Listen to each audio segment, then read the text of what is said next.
Okay, buongiorno mga kaibigan, mga Lodi Bros. So finally, nagkaroon tayo ng opportunity na mai-content ang isang magandang motor na to. Actually, isang taon na to nung lumabas yung model na to. And ang hirap maghanap ng pwedeng mahiram. So finally, ito na. So let's make a quick review para sa Honda Giorno Plus. Alright.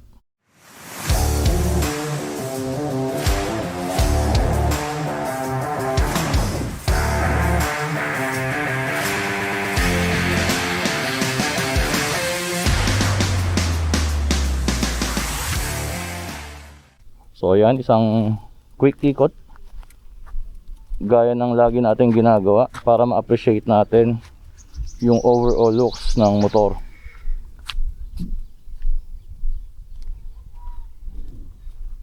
So ayan, mapapansin niyo may mga konting changes lang na nangyari dito. Ginawa ng owner is ginawa niyang matte black to, pati ito. Pero originally chrome ito, pati itong pinaka housing ng ating instrument panel. And then originally may badge ng Honda rito na I think kulay silver or chrome din. So yun lang naman, pero the rest ay stock na. And then for the side mirrors, yung bandang likod kung makikita ninyo is nagmamatch siya doon sa kulay niya, which is the pearl white. Although may ibang kulay rin naman na available yan, which is the black, metallic, orange, and beige, which is kakulay ng aming Legend 125i na isang direct competitor nito when it comes to category ha. Syempre iba naman yung quality ng Honda. And then sa side mirrors, yan, mahaba yung kanyang stem na stainless na it gives the classic look, yung kanyang vibe. Tapos yan, medyo oval yung type ng ating side mirrors. Yan, may dumadaan pa.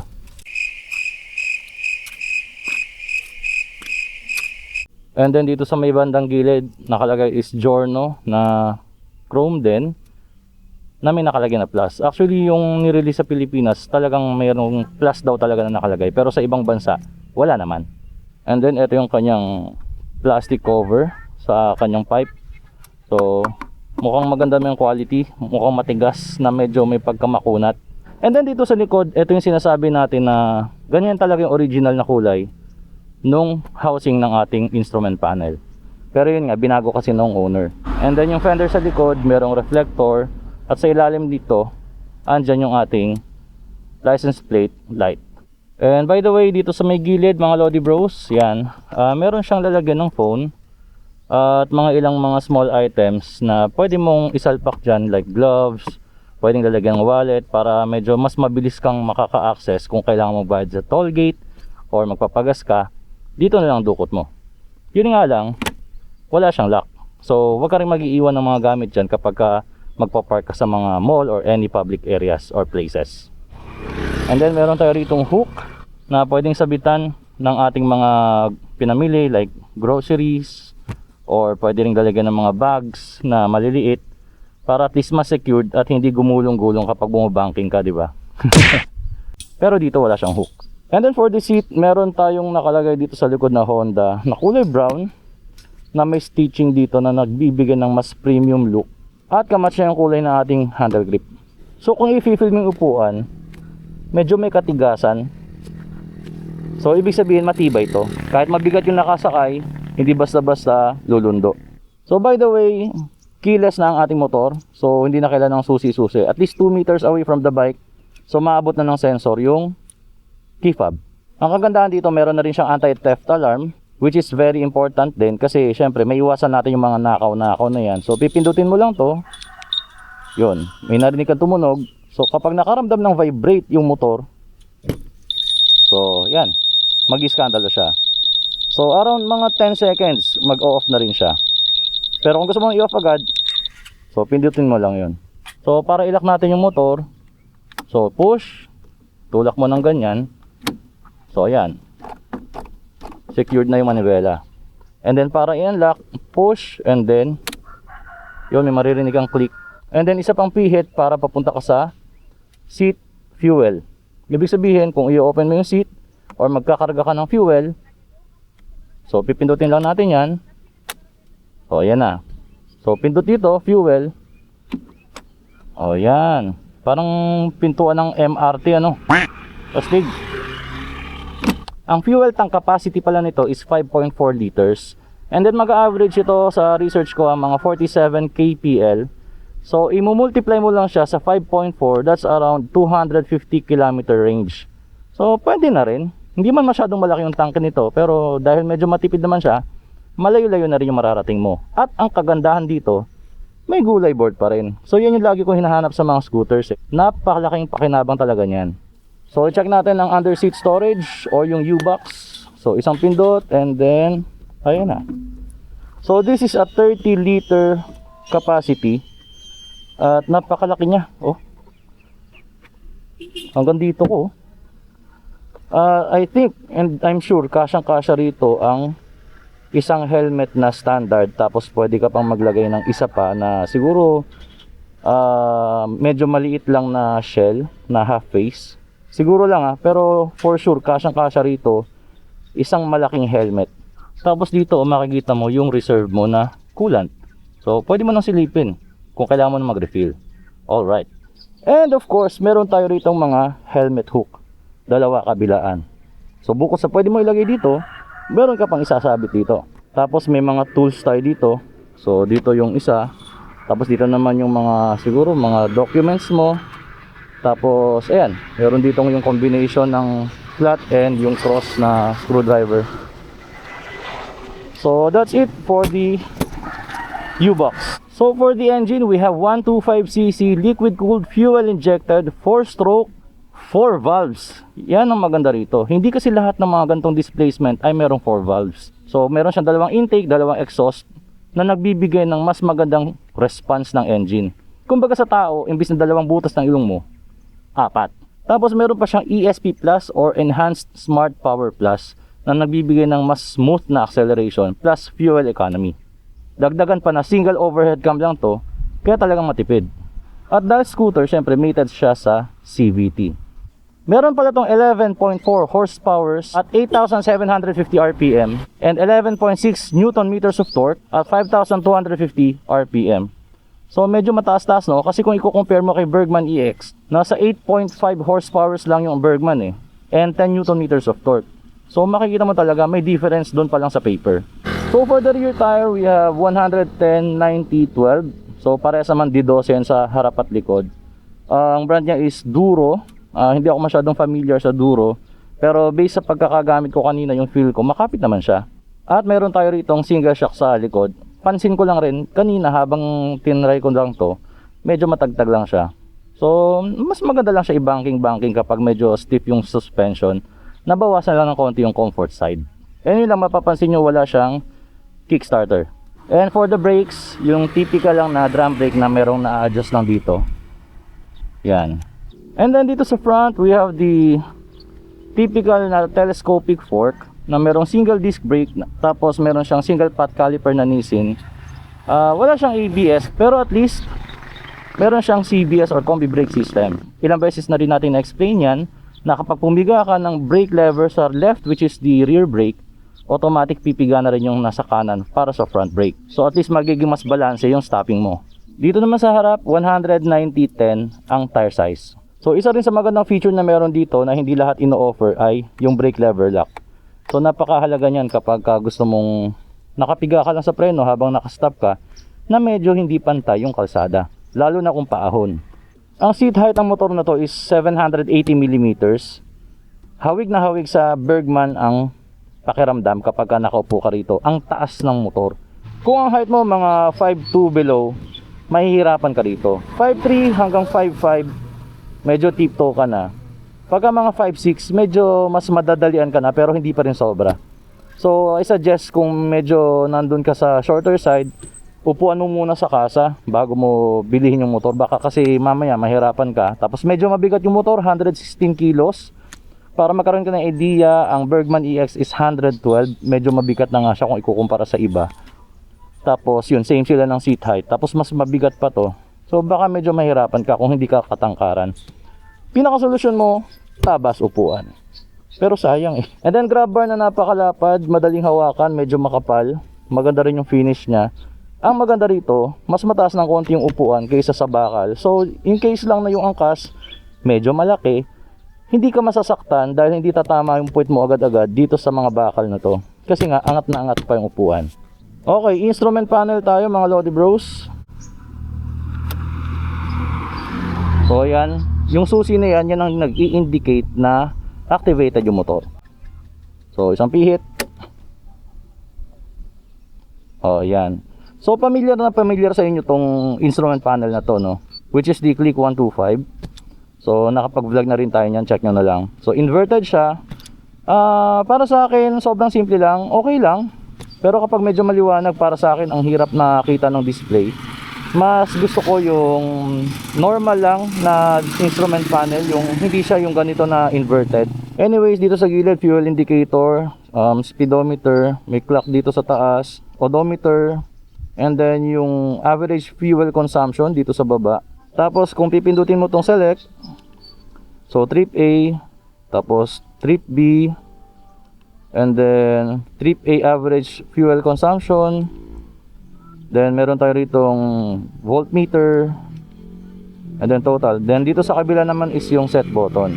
And then dito sa taas, meron tayong turn signal light switch. So dito sa left, dito sa right.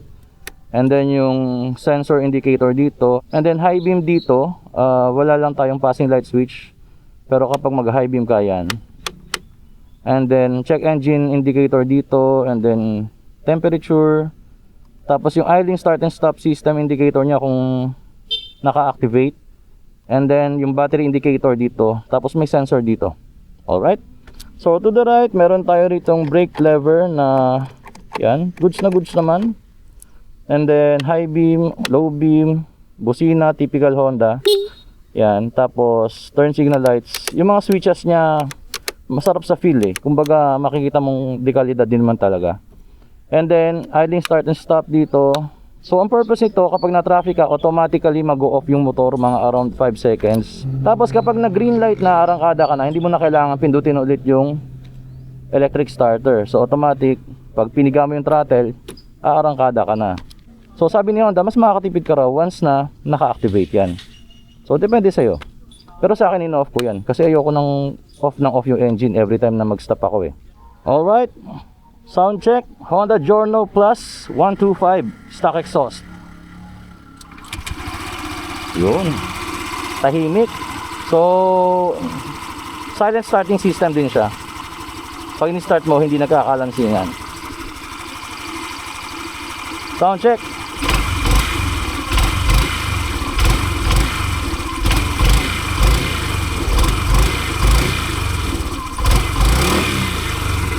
Napakabait, no? Bago ko lang napansin, wala pala siyang hazard light switch. Siguro ito yung naka-reserve. Pero yung nire-release sa atin dito locally, by default, walang hazard light switch. At ito ang itsura ng Honda Giorno sa harap. So meron siyang LED rito na DRL. Tapos meron siyang low beam dito. At ang kanyang high beam ay, ayan, yung nasa baba. At ang kanyang turn signal lights ay halogen type pa lang. So sa likod, isang napakalapad na LED tail light. At ang kanyang halogen type din na turn signal lights. Ang taas. Let's ride. Testingan nga natin. May kill switch ba to sa side stand? Meron. Nice. So another safety feature.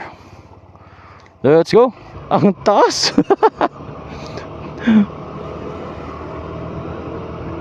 Naalala ko yung feeling ko nung naka-Bergman ako.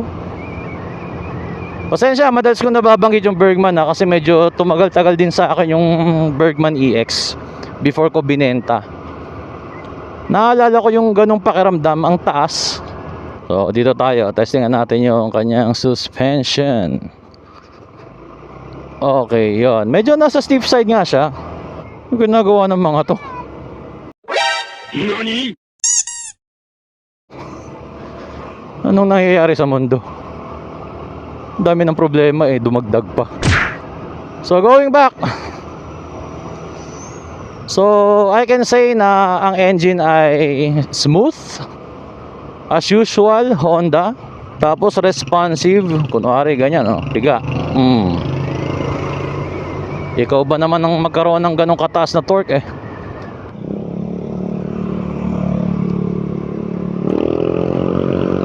So yung instrument panel niya sakto lang, hindi naman siya yung sobrang dark. Pero yun lang talaga, tulad ng sinabi ko, preferred ko is yung normal lang, hindi inverted. Okay, overtake. Nice. Ang ganda ng pull niya. Preno, okay. Sufficient naman. Pinakagandahan pagka combi brake system kung isa lang yung pipigayin mo, yung left lang, matik pati yung front brake gagana. Pero kung pipigayin mo yung front brake lang, hindi gagana yung rear brake. So yun lang tandaan nyo. Okay, cornering. Dahil meaty ang gulong, di 12, tapos makapal, malapad.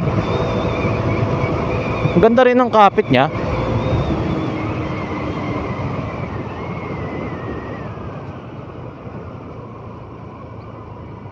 Nice.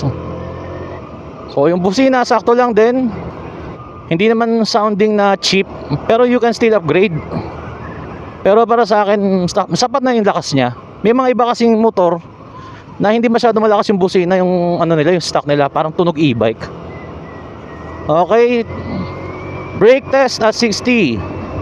In 3, 2, 1, go. Nice one. Ganda. Stable din. Okay, turning radius check. Testingan natin dahil makipot dito sa kalsada na to. So dito tayo pipihit. Yan, palampasin lang natin tong mga motor na to. So tingnan natin. Sakto one lane.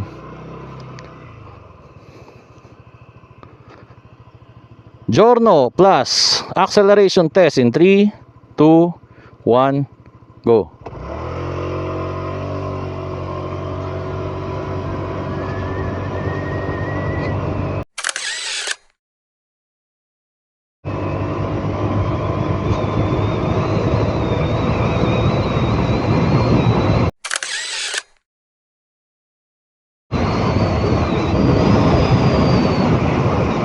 Oh, pwede. Pwede na.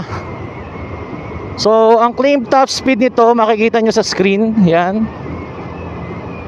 So, para sa akin, not bad. Para sa iyong pang araw-araw na pangangailangan. Isa sa mga bentahe talaga rito is yung kanyang gulay board. At kung makikita ninyo, napakalaki pa ng space ng tuhod ko. Oh. More than 1 fist pa. Normal seating position ko to, I'm 5'9 and a half, almost 5'10 na. Pero para sa mga medyo katangkaran na, pwede na ang kanyang knee room. Pwede nga akong dumi 4 oh. So yan, komportable siya. Parang katulad siya ng knee room ng Bergman EX and ng Legend 125i. So the difference lang, ang taas nito kung ikukumpara sa Legend 125i.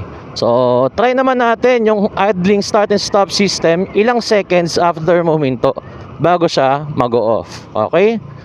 So tabi tayo dito. Okay, 1, 2, 3. So almost 4 seconds. And then kapag na green light na, piga.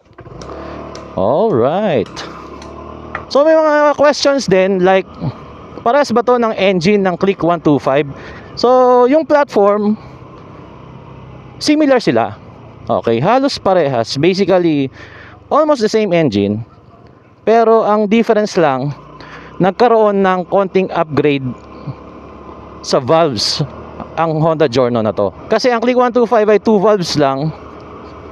Kung ikukumpara mo dito na 4 valves. Kaya ito, kahit iarangkada mo, mas smooth siya. So ang result, konting-konting akyat sa horsepowers and torque. Mga less than 1 point lang naman. Oop, lubak. Alright. So may konting-konting inangat lang sa horsepowers and torque. So kahit pa paano, ma-feel mo rin naman siya, especially yung engine response. So para sa akin, ano ba yung mga nakikita kong advantages ng motor na to? So para sa akin, matipid naman siya sa gas, isa yan sa advantage. So 47 kpl average. Malakas ang hatak niya para sa 125cc. Dahil nga 4 valves.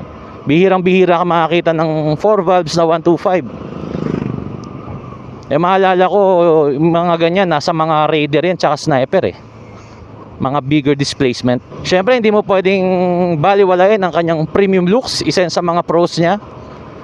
Dahil nga kung titingnan mo, pulidong pulido talaga yung mga parts niya, yung mga fairings niya. Ganito talaga, gawang Honda Kahit yung mga wave nila dati, di ba? Mga wave 125, lalo na mga unang labas, pulidong pulido yung pagkakasalpak Syempre, Honda reliability.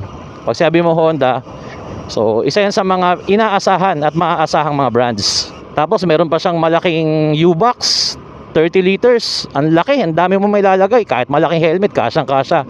Unlike sa iba, medyo alanganin ka pa. Kailangan pang pumili ng smaller shell, di ba? Dagdagan pa na liquid cooling system siya.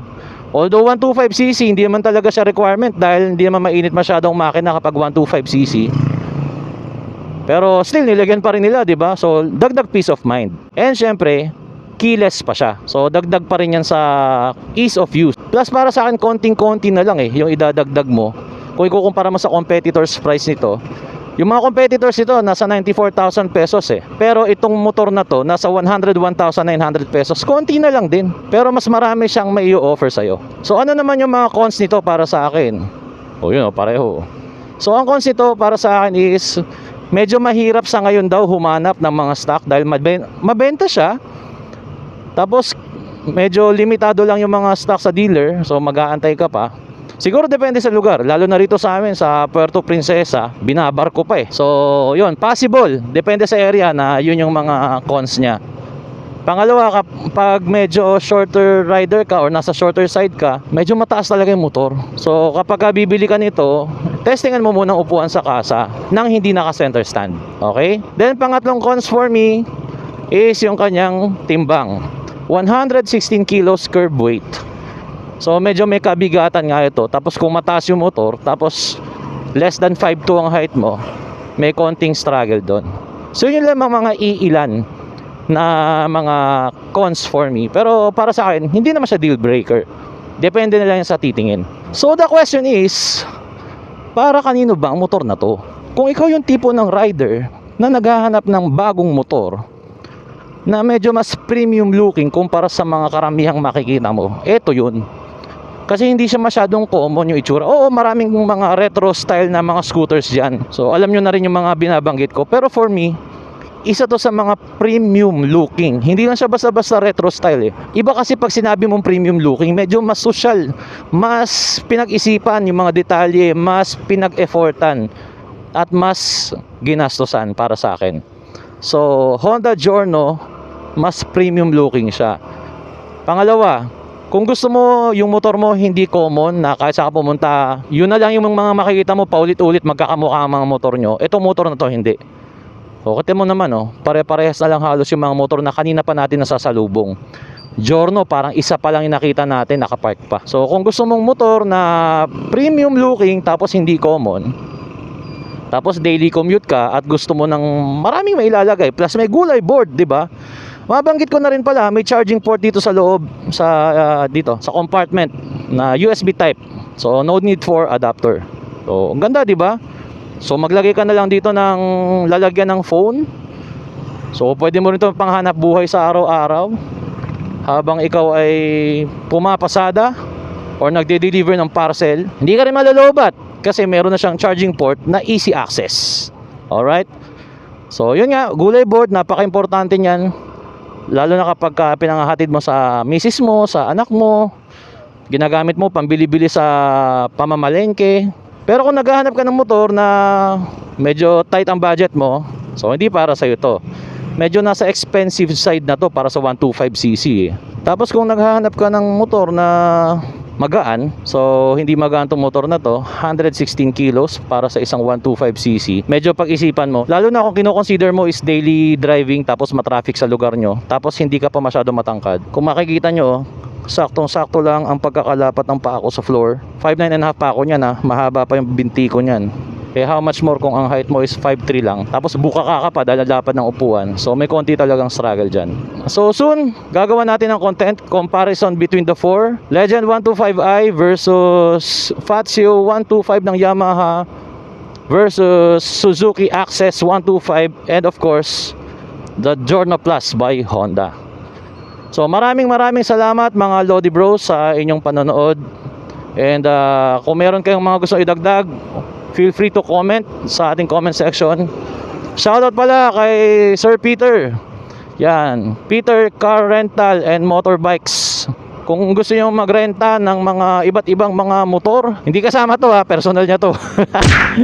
So maraming salamat kay Boss Peter sa pagtitiwala at pinahiram niya sa atin tong personal bike niya. At yan, para sa affordable na mga rental ng mga motor, punta lang kayo near dun sa Old Airport, Rizal Avenue Extension, Puerto Princesa City. Mga affordable, kondisyon, murang-mura talaga ang mga renta dyan. Alright. So if you like this video, please don't forget to like, share, and subscribe. And this has been your bro sabing always, ride safe and stay alive.